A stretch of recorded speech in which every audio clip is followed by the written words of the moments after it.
Bab 71, Kuburan 7. Jangan lupa like dan subscribe, agar kami makin semangat upload lebih banyak. Para sahabat semuanya adalah teman baik. Atau setidaknya itulah yang diyakini Eugene. Meskipun mereka berasal dari latar belakang yang berbeda, mereka berbagi kebencian terhadap Raja Iblis. Hamel adalah satu-satunya yang selamat dari desa yang diserang oleh monster yang dibuat gila oleh Raja Iblis. Pada usia perkiraan 10 tahun, dia telah kehilangan kedua orang tuanya dan kampung halamannya ke Raja Iblis. Molon adalah putra panglima perang suku Bayar Utara. Suku-suku di sana sudah lama terbiasa berbagi perbatasan dengan kaum iblis, tetapi ketika Raja Iblis tiba-tiba menyerbu tanah mereka, banyak anggota suku dikembalikan ke bumi. 1. Molon adalah putra dari War Chief, dan atas nama suku, dia bersumpah untuk membunuh Raja Iblis dengan kedua tangannya sendiri.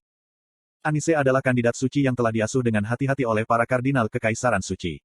Para kardinal percaya bahwa hanya mereka, yang telah menerima bimbingan Tuhan, yang memenuhi syarat untuk mengangkat kegelapan yang telah menimpa dunia, dan mereka merasa bahwa orang-orang kudus yang mereka besarkan sangat cocok untuk peran sebagai wakil dewa di dunia ini. Pada saat Anise lulus dari kandidat untuk menjadi orang suci sejati, pasukan Demon Fog telah membengkak jumlahnya. Dia dan kekaisaran suci memutuskan untuk mengikuti kehendak dewa mereka dan memberikan bantuan mereka. Sienna telah diselamatkan oleh para elf dan telah mempelajari sihir mereka saat tumbuh dewasa di hutan para elf. Meskipun biasanya tidak menerima manusia, para elf telah mengadopsi Sienna, yang lahir dengan bakat alami untuk sihir, sebagai salah satu dari mereka sendiri. Saat kekuatan tak menyenangkan Helmut terus tumbuh semakin kuat, para elf perlahan mulai mati. Sienna tidak tahan melihat kepunahan para elf. Baginya, para elf adalah keluarga yang telah membesarkannya sejak kecil dan mengajarinya sihir. Sebagai perwakilan para elf, dia menjadi penguasa Akasha dan meninggalkan hutan. Sedangkan untuk Vermont, dia adalah salah satu dari sekelompok budak yang diangkut ke Helmut. Kampung halamannya adalah kerajaan Ashal, yang terletak di sebelah Helmut. Sebagai negara pertama yang dihancurkan oleh Demon Fog dan Demonic Beast, wilayahnya sekarang menjadi milik kerajaan Ruher yang didirikan oleh Molon. Dalam invasi besar, Vermont telah kehilangan seluruh keluarganya. Beberapa yang selamat yang tersisa telah ditangkap oleh monster, dan dikirim secara berkelompok untuk menjadi budak Helmut. Selama perjalanan, Vermont mencuri pedang dari Demon Fog dan menyelamatkan semua budak. Vermont bertemu suku Bayar Molon saat dia memimpin para budak melintasi ladang salju. Semua ini berarti bahwa meskipun semua alasan mereka mungkin berbeda, tujuan mereka adalah sama. Mereka telah kehilangan sesuatu dari para Demon Fog dan mereka ingin membalas dendam atas apa yang telah hilang dari mereka. Mereka bertekad untuk membunuh Raja Iblis. Semua rekan memiliki kekuatan dan bakat yang dibutuhkan untuk membantu Vermont dalam tujuan ini. Teman pertama Vermont adalah Molon. Vermont tahu bahwa mereka tidak bisa menghadapi Raja Iblis dengan kekuatan mereka yang masih lemah, tapi dia percaya bahwa, daripada banyak tentara, apa yang mereka butuhkan untuk menghadapi Raja Iblis dengan percaya diri adalah sekelompok prajurit elit. Untuk tujuan ini, mereka berkeliling mencari teman. Pendamping ketiga yang mereka temukan adalah Anise. Kekaisaran Suci telah memberikan banyak perhatian pada Vermont, yang telah mampu menyelamatkan begitu banyak budak yang diangkut ke Helmut, dan berkat kekuatan dan potensinya yang luar biasa, Kekaisaran Suci sedang mempertimbangkan untuk mendukungnya dengan sekuat tenaga. Namun, mereka masih membutuhkan verifikasi lebih lanjut. Untuk menguji apakah Vermont memiliki kepribadian yang tepat, Kekaisaran Suci membawanya ke depan pedang suci yang telah diberikan kepada mereka oleh Dewa Cahaya sejak lama. Vermont mengeluarkan pedang suci tanpa kesulitan. Karena itu, Kekaisaran Suci memberikan restu mereka untuk perjalanan Vermont dan memerintahkan Anise untuk menjadi pendukung Vermont. Pendamping keempat adalah Sienna. Dia sudah terkenal bahkan sebelum menjadi rekan Vermont.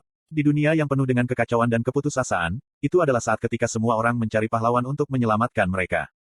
Seorang penyihir muda tiba-tiba muncul di medan perang di mana monster dan binatang iblis merajalela dan memberikan sihir yang luar biasa kemanapun dia pergi.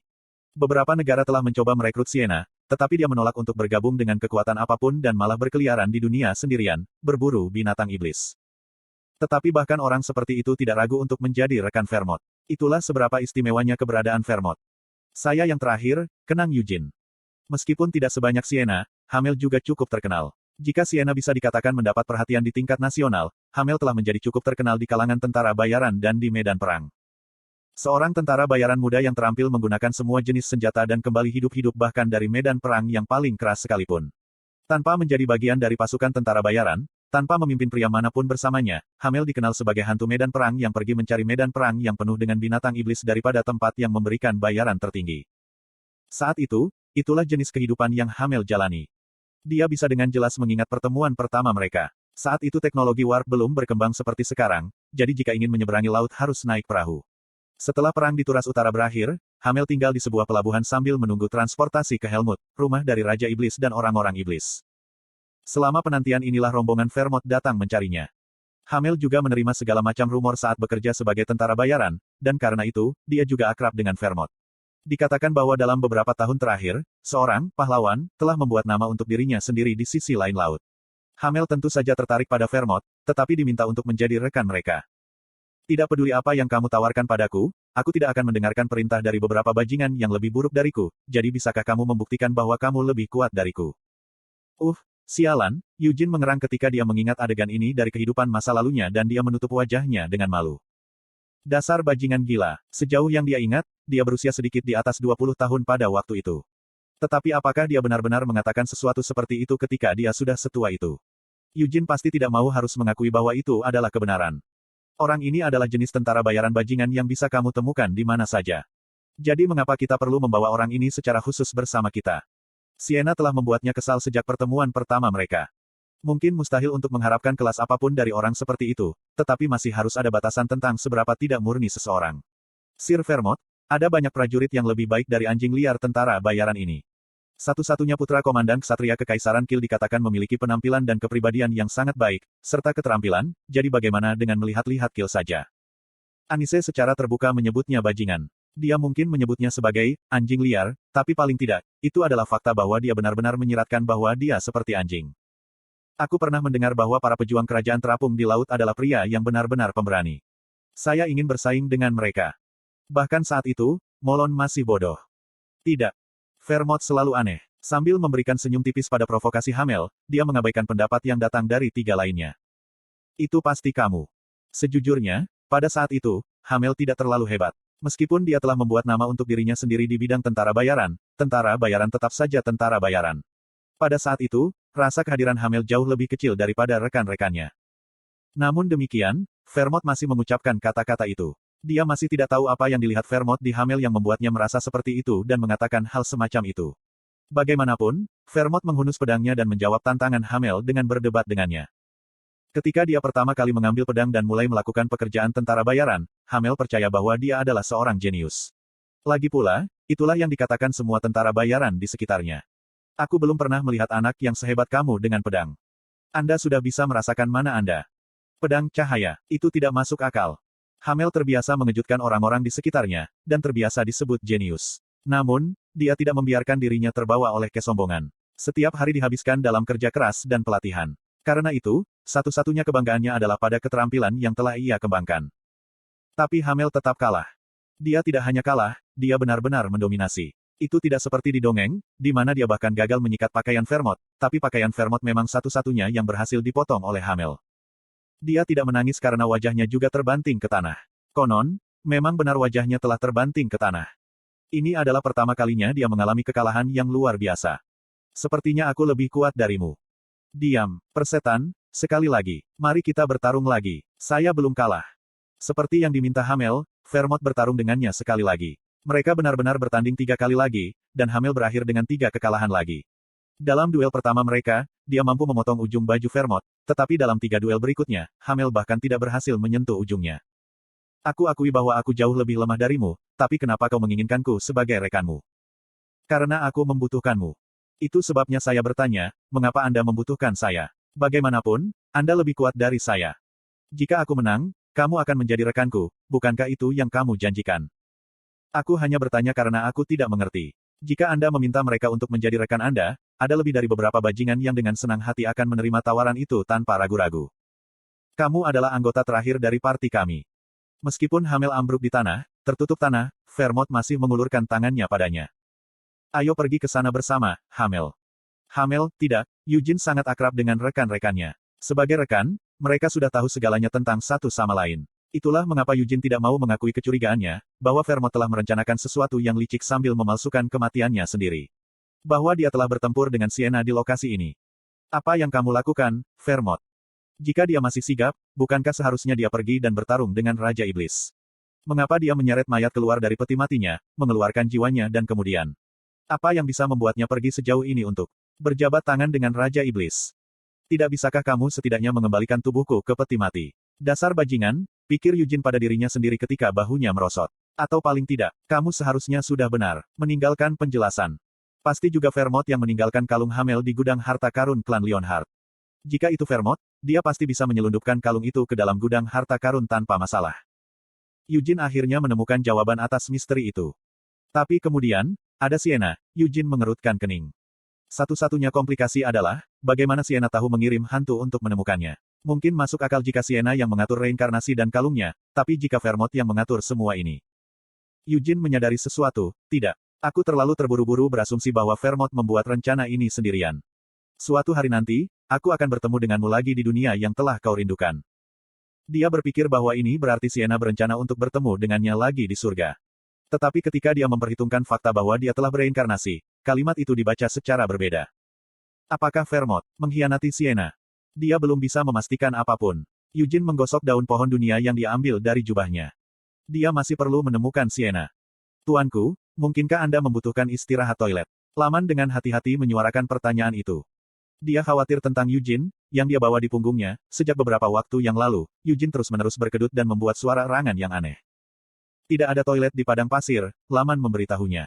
Jika kamu sedikit terburu-buru, aku akan menggali lubang untukmu, sehingga kamu bisa buang air kecil. Diam dan terus berjalan, desis Eugene dengan gigi terkatup saat dia menendang paha Laman. Mereka telah meninggalkan kuburan bawah tanah dan melarikan diri dari labirin. Setelah bertarung dengan sangat serius meski sudah mengalami patah tulang, Eugene benar-benar terlalu memaksakan diri. Akibatnya, dia sekarang digendong di punggung Laman. Daripada bersikeras untuk berjalan dengan kedua kakinya sendiri, lebih baik bagi Eugene untuk fokus pada pemulihan sementara Laman memberinya tumpangan. Aku rindu minum obat mujarab. Eugene menggertakkan giginya dengan frustrasi. Bahkan saat itu, 300 tahun yang lalu, eliksir adalah harta yang langka, tetapi sebagai pahlawan dan partinya, mereka semua berkeliling membawa beberapa eliksir yang berharga itu. Meskipun dia telah mengemas banyak ramuan, luka serius ini tidak dapat disembuhkan dengan segera, bahkan dengan ramuan. Karena sihir penyembuhan adalah sihir suci, aku masih belum mempelajarinya. Ini menyebalkan. Apakah saya harus belajar sihir ilahi juga? Karena bidang sihir itu semuanya bergantung pada seberapa besar keyakinan yang kamu miliki, kurasa aku tidak akan bisa membuat banyak kemajuan dengan itu. Meskipun Sienna belum mempelajari sihir suci apapun, dia masih bisa menggunakan mantra penyembuhan tingkat tinggi. Namun itu adalah bagian dari jenis sihir penyembuhan unik yang dimiliki oleh warisan para elf, jadi Sienna tidak mentransmisikan pengetahuan itu ke generasi mendatang. Laman menyemangatinya, Tuanku, tolong tunggu sebentar lagi. Kami seharusnya bisa tiba di Kajitan dalam beberapa hari. Pada saat itu, jika kita dapat menemukan dokter atau tabib maka. Lukaku tidak begitu serius, bantah Eugene. Laman memperingatkannya, jika kita membiarkannya begitu saja, tulang-tulangmu mungkin salah pasang. Laman, yang hidupnya telah diselamatkan beberapa kali oleh Eugene, benar-benar mengkhawatirkannya. Aku akan mengurus semua itu sendiri, tapi apa yang kamu rencanakan? Eugene bertanya. Hah? Laman mendengus bingung. Eugene mengklarifikasi, saya sedang berbicara tentang bos Anda, Emir Kajitan. Apakah kamu khawatir demi aku? Laman bertanya dengan penuh rasa terima kasih. Tidak, tapi jika kamu tiba-tiba menjadi gila dan memenggal kepala tuanmu, itu mungkin akan sangat menyebalkan bagiku. Jadi jika kamu akan melakukannya, lakukanlah setelah aku pergi, jawab Eugene sambil mendengus. Emir Kajitan tidak tahu apa-apa tentang kuburan atau tentang Amelia Merwin. Namun, dia telah bekerja sama dengan permintaan dukun pasir dengan membatasi siapa yang diizinkan memasuki Gurun Khazani. Itu, Laman ragu-ragu, tidak bisa langsung menjawab. Tuannya tahu bahwa badai pasir di Gurun Khazani adalah buatan manusia. Namun, perintah Emir untuk bekerja sama dengan rencana ini seharusnya sudah diturunkan kepadanya sejak lama. Nahama perlahan-lahan merobek-robek wilayah Turas melalui proyek penggurunan ini, tetapi untuk mengalihkan kecurigaan, desa Laman telah dipilih sebagai korban yang layak untuk badai pasir yang tiba-tiba. Para pionir telah dikorbankan untuk kemuliaan Nahama. Namun, Laman tidak bisa menerima hal seperti itu. Siapapun di tempatnya akan merasakan hal yang sama. Badai pasir datang entah dari mana dan melahap teman-teman dan keluarganya. Jika para penyintas diberitahu bahwa kematian ini adalah pengorbanan yang tak terhindarkan untuk kejayaan negara, siapa di antara mereka yang hanya akan mengangguk dan menerima kenyataan ini? Aku tidak ingin menyalahkan tuanku, gumam Laman sambil menggelengkan kepalanya. Gurun ini tercipta lebih dari 100 tahun yang lalu, dan badai pasir terus muncul sejak saat itu. Emir yang mendahului tuanku seharusnya juga menoleransi perintah ini demi Nahama. Jadi apa yang akan kamu lakukan? Eugene mendorong. Laman mencapai keputusannya, saya akan berhenti melayani sebagai pengawal pribadinya. Meskipun saya tidak ingin menyalahkan tuan saya untuk ini, saya juga tidak lagi ingin memberikan hidup saya untuknya. Petik 2. Tidak masalah bagi saya apakah Anda berhenti atau tidak, tetapi apakah Anda memiliki keterampilan lain untuk mencari nafkah? Eugene mengingatkannya. Aku ingin mengikutimu, tuanku, Laman mengakui sambil menoleh untuk melihat kembali ke Eugene. Eugene segera mendorong pipi Laman ke belakang dengan ekspresi jijik di wajahnya. Jangan menoleh ke arah sini, perintahnya. Jenggotmu bau anjing basah. Hah? Laman terkejut dengan penghinaan yang tiba-tiba ini. Konten iklan. Juga, mengapa kamu ingin mengikutiku? Saya bahkan bukan warga Nahama. Saya bersedia mengikuti Anda kemanapun Anda pergi, tuanku. Kalau begitu pertama-tama, cukur jenggot itu. Hah? Aku tidak perlu kamu mengikutiku kemana-mana, karena aku masih punya tempat yang harus aku lihat di Nahama. Jadi saya akan membutuhkan pemandu lokal. Laman, apakah kamu pernah ke Hogani? Hogani, katamu, apakah Anda berbicara tentang tanah suci cahaya? Saya berkunjung ke sana bertahun-tahun yang lalu. Hogani sekarang disebut Tanah Suci, karena itu adalah tempat di mana Santo Anise pergi berziarah. Tidak diketahui apakah itu adalah tujuan akhir ziarahnya, tapi Hogani adalah tempat Anise terakhir terlihat 200 tahun yang lalu. Kota Hogani berada tepat di sebelah Kajitan. Mungkin dia benar-benar datang ke sini untuk memberi penghormatan di makamku, Yujin curiga. Akankah Anise meninggalkan petunjuk di Hogani? Di suatu tempat di gurun yang terbuka lebar itu. Emir Kajitan, Tairi Almadani, menyipitkan matanya dan diam-diam menatap ke depannya. Yujin duduk di seberangnya, dan di belakang Yujin berdiri Laman. Dalam situasi ini, haruskah Tairi menerima bahwa apa yang dikatakan oleh mata dan telinganya adalah kebenaran? Atau haruskah dia khawatir bahwa seseorang mungkin menyembunyikan beberapa niat lain di dalam hati mereka? Kamu pasti menyadari betapa tidak masuk akalnya tindakanmu, kan?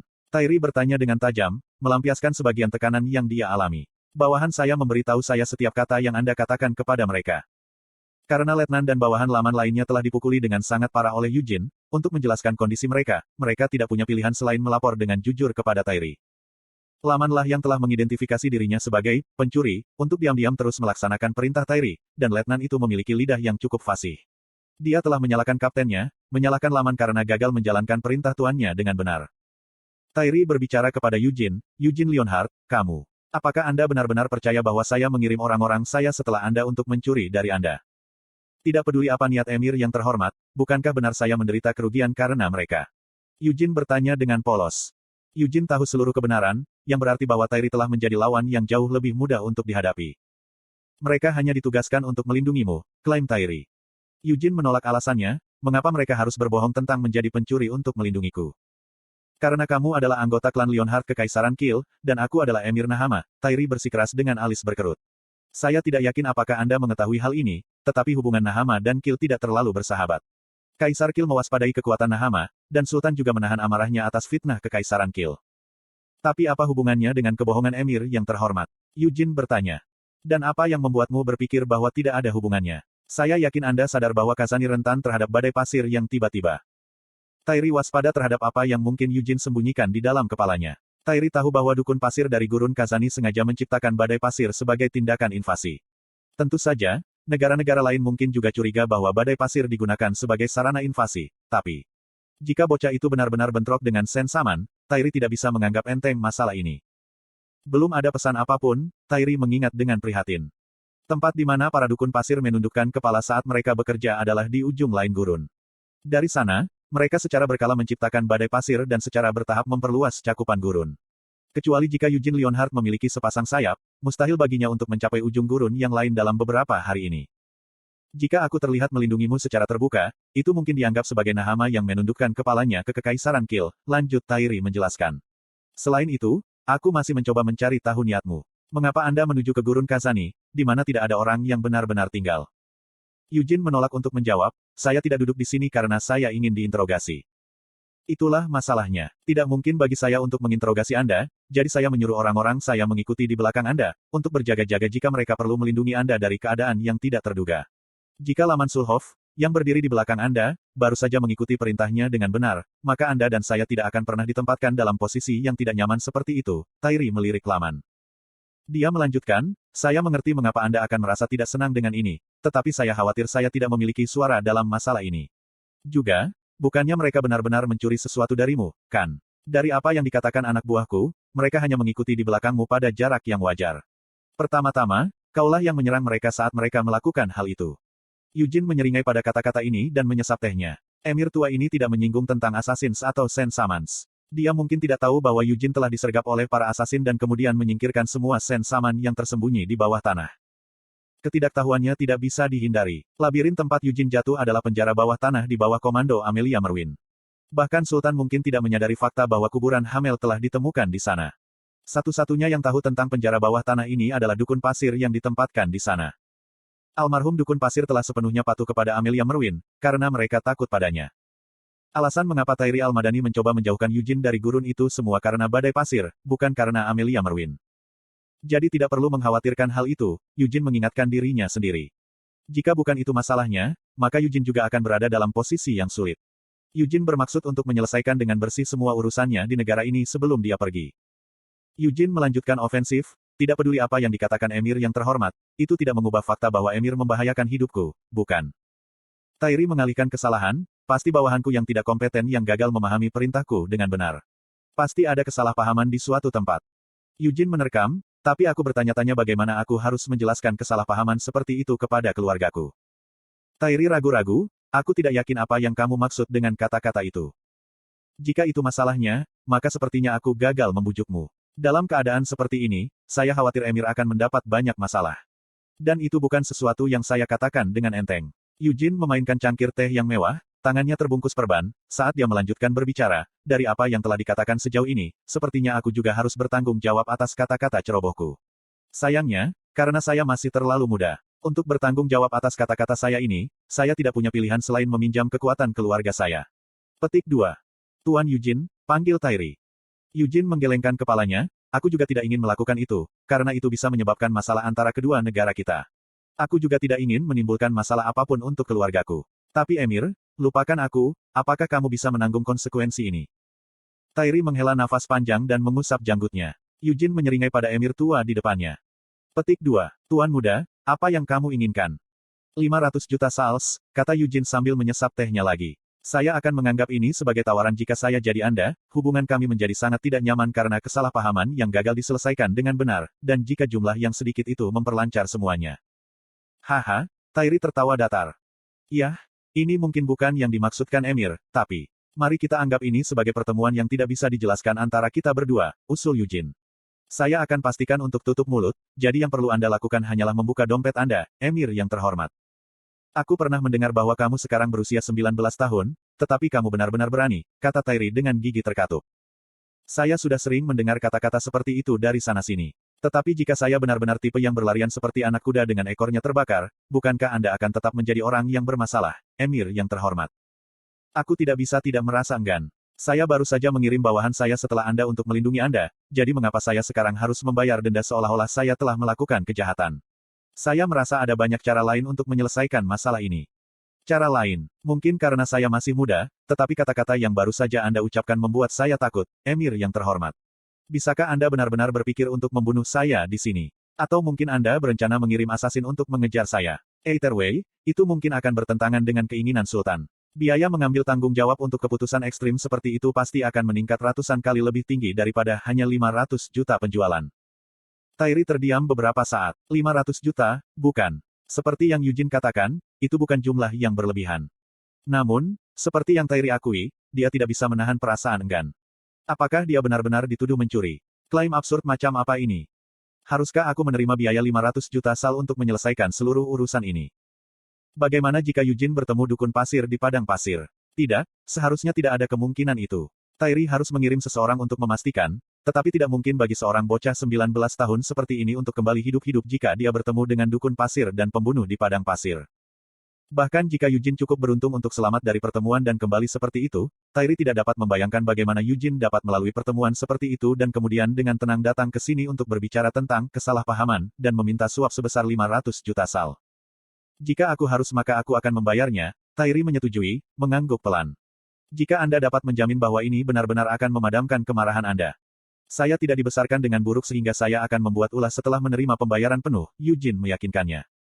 Aku diberitahu bahwa klan Hati Singa adalah salah satu keluarga terkaya di benua ini. Mungkinkah Anda tidak menerima manfaat apapun dari kekayaan ini? Petik 2. Itu halus, tidak, itu jauh dari halus. Itu adalah sarkasme yang terang-terangan. Keluargaku mungkin punya banyak uang, tapi bukan berarti semua itu adalah uangku, kan? Eugene menunjukkan. Haha, Tairi mendengus dan menjentikkan jarinya. Pelayan yang telah menunggu di belakang ruangan menundukkan kepala mereka dalam-dalam dan meninggalkan ruangan. Sekarang kesalahpahaman kita telah diselesaikan, izinkan saya mengajukan satu pertanyaan kepada Anda. Saya sangat penasaran, kenapa kamu pergi ke Gurun Khazani? Tanya Tairi. Saya ingin melihat padang pasir yang luas sehingga saya bisa merasakan keindahan alam dan meningkatkan keberanian saya, jelas Eugene. Keheningan Tairi tampak skeptis. Itu juga karena itu adalah gurun terdekat. Jika Anda ingin menghargai sesuatu seperti itu, saya secara pribadi dapat memperkenalkan Anda ke gurun Nahama yang luas. Tidak, tidak apa-apa. Aku sudah merasa cukup dengan itu. Apakah kamu melihat sesuatu yang menarik di Kazani? Tairi dengan santai bertanya. Tentu saja, aku melihat gurun, jawab Eugene sambil tersenyum. Eugene dapat dengan jelas melihat bahwa Tairi ingin bertanya kepadanya apakah dia menemukan sesuatu yang mencurigakan. Namun, Tairi tidak dapat melakukan itu secara terbuka, jadi yang bisa dia lakukan hanyalah menekan keinginannya dan bertanya kepada Eugene tentang hal itu secara tidak langsung. Yah, tidak ada apa-apa lagi di sana, kata Eugene pada dirinya sendiri.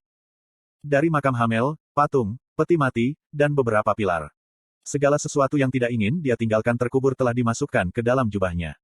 Kemudian labirin yang menghubungkan ke makam telah dihancurkan oleh tangan Eugene sendiri. Yang paling bisa mereka temukan adalah beberapa mayat.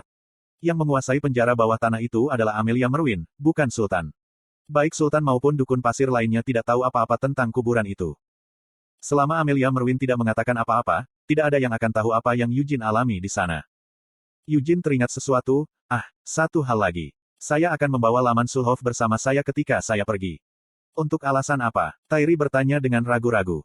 Karena kamu mengancamku, maka kamu harus membayar harganya. Tapi saya jelas tidak bisa membuat Emir membayar harganya, jelas Eugene, berusaha terdengar masuk akal. Haha, Tairi tertawa kering lagi dan melirik Laman. Untuk beberapa saat, Laman mengulurkan harapan agar tuannya dapat membelanya. Tairi menawarkan, jika Anda benar-benar menginginkan harga yang adil, maka saya dapat mengatur agar Laman dieksekusi di depan Anda, Tuan Muda. Eugene menolak tawaran itu, hei, aku tidak cukup kejam untuk menginginkan tenggorokan seseorang diiris terbuka untuk hal seperti ini. Tairi mengangkat alis. Aku hanya akan membawanya pulang bersamaku dan memerintahkannya untuk membersihkan kotoran dari kandang, kata Eugene. Untuk beberapa saat, Tairi tampak mempertimbangkan nilai Laman. Laman adalah kapten regu kedua pengawal pribadi Emir. Dia jelas seorang pejuang terkenal, tapi dia tidak layak dipertahankan jika dia tidak bisa dipercaya untuk menjalankan perintahnya dengan benar lagi. Ada banyak prajurit yang lebih baik dari Laman di pasukan pertama, yang menjabat sebagai tangan kanan Emir. Dia juga seseorang yang tidak boleh belajar tentang dukun pasir, pikir Tairi. Lagi pula dia akan dieksekusi, jadi mengapa tidak memberikannya kepada Eugene? Kalau begitu mari kita atur sesuai keinginan Tuan Muda, Tairi setuju, bahkan ketika sudut mulutnya berubah menjadi kerutan. Tidak lama kemudian, pelayan itu kembali membawa sebuah kotak besar. Ketika Tairi membuka kotak itu, permata indah yang tersimpan di dalamnya berkilauan terang dalam cahaya. Aku akan memilih permatanya, jadi tolong maafkan menunggu, Tairi meminta maaf. Eugene telah mengharapkan mereka untuk memberinya banyak uang, tetapi sepertinya mereka akan membayarnya dengan permata. Saat dia melihat semua permata yang berkilauan, Eugene tiba-tiba berpikir, bahkan dengan 500 juta sal, aku hanya bisa membeli satu bola raksasa. Dia merasa seharusnya dia menaikkan harga sedikit. Meskipun uangnya tidak ketat, Eugene tiba-tiba merasa bahwa akan sangat disayangkan jika dia tidak melakukannya. Daripada 500 juta sal, mari kita bulatkan menjadi 1 miliar, tiba-tiba Eugene mengumumkan. Apa yang baru saja Anda katakan? Tairi bertanya dengan tidak percaya. Eugene menjelaskan, hanya saja perhiasan Emir begitu indah sehingga aku tidak bisa menahan diri untuk tidak serakah. Setelah menatap Eugene dengan mata tidak percaya, Tairi mengerutkan kening dan kemudian mengangguk. Ambil saja seluruh kotaknya, dia dengan murah hati menyerah. Terima kasih banyak, Eugene menerima tanpa kerendahan hati yang palsu. 1. Ini adalah eufemisme untuk kematian.